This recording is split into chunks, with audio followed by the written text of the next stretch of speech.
解放军东部战区官方微博周六发布消息指，火箭军部队近日进行演练，淬炼打赢本领。配发的照片显示了东风系列导弹在公路上起数的场景。分析指，解放军围绕台岛展开的大型军事演习刚刚结束，东部战区又释放火箭军演练消息，说明解放军说到做到，将紧盯台海形势变化，持续开展练兵备战。此外，解放军其他战区部队也持续展开练兵备战演训活动。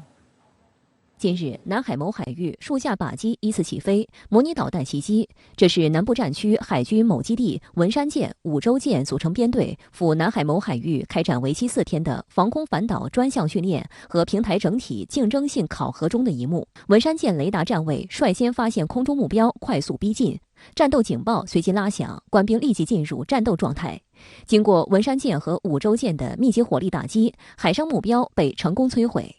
通过防空反导专项训练和平台整体竞赛性考核，检验了武器装备性能和舰炮实战设计水平，坚定了官兵敢打必胜的决心。近日，空军空降兵某部与某航空兵团还协同开展了多机型重装空投训练，锤炼部队遂行空降空投作战任务能力。清晨，豫北某军用机场，数架约20运输机列阵待飞，捆绑好的重装空投装备正在这里进行装载登机。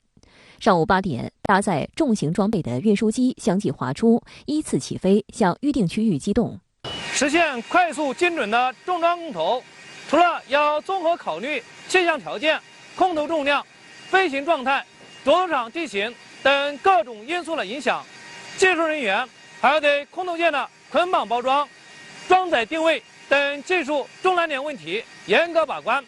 保证空投件在离机时姿态良好。到达预定空投空域后，机舱门缓缓打开，在地面对空引导和空投机组的协同配合下，在牵引伞的强大拉力下，数吨重的物资装备飞出机舱，精准落向空投地点。通过实时协同引导、气象监测和偏差修正，重装物资被相继投放到预定位置，官兵们迅速前出进行解脱，将物资搬运上突击车，随后向前线运输。着眼提升重型装备、空投物资技术水平，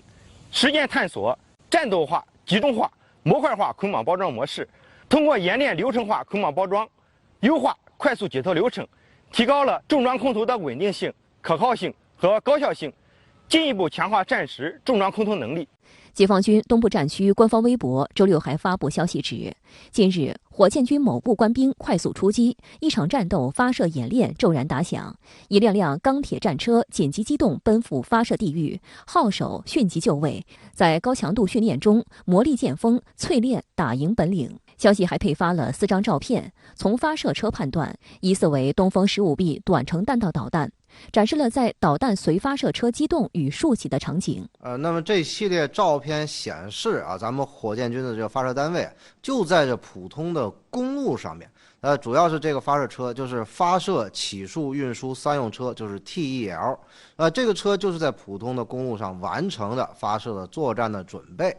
那么这个显示出咱们的火箭军立足实战要求然后就是根据实战要求迅速组织发射快速反应，整个作战的这个准备时间非常的短，非常的快捷。值得注意的是，东部战区近期在台岛周边海空域组织诸军兵种部队系列联合军事行动，火箭军部队的表现令人印象深刻。8月4日，解放军东部战区宣布，火箭军部队对台岛东部外海预定海域实施多区域、多型号长导火力突击，导弹全部精准命中目标。首次穿越台岛，而且是穿越了这个台湾的它的爱国者导弹的密集部署的空域，同时是在美国宙斯盾的眼皮底下精准打击目标。这说明什么？说明我们军队已经解决了在远海远域看得见、打得准的这样一个问题。有分析指，东部战区公布的火箭军导弹发射画面里，至少出现了2种近程弹道导弹，东风15B 和东风16。东风15B 正是在96年台海危机后，解放军专门改进的近程弹道导弹，双锥体加弹头小翼的设计，让东风15B成为了世界上第一种具备有限弹头滑翔能力的弹道导弹，弹道也更加复杂，拦截难度更高。而从这次演习的画面里，火箭军都是在类似乡间小路、田间地头的环境里，单车无依托就能进行发射。这也就意味着，一旦紧急情况出现，近程弹道导弹可以不用进行复杂的准备工作，拉出来就打。而东部战区周六公布的照片则展示了相关导弹在公路环境下的发射状态，这又进一步显示了火箭军阵地的多样化程度，震慑力度也更大。解放军火箭军首先模拟的就是呢对岛上目标进行的是大规模的导弹战役。这个导弹战役非常重要因为呢这个导弹战役呢就是仅靠导弹就可以在一场这个战役中发挥这个最关键的作用，就可以单独组织一场战役。咱们这个火箭军对岛上目标进行这种打击呢，它是大规模的是进行了这个多波次的齐射。那这种打击呢，是一波次一波次打出去以后整个这个突击效果是非常震撼的那么对对方的这个体系尤其是这个体系的破袭、压制乃至这个瘫痪作用是非常强大的。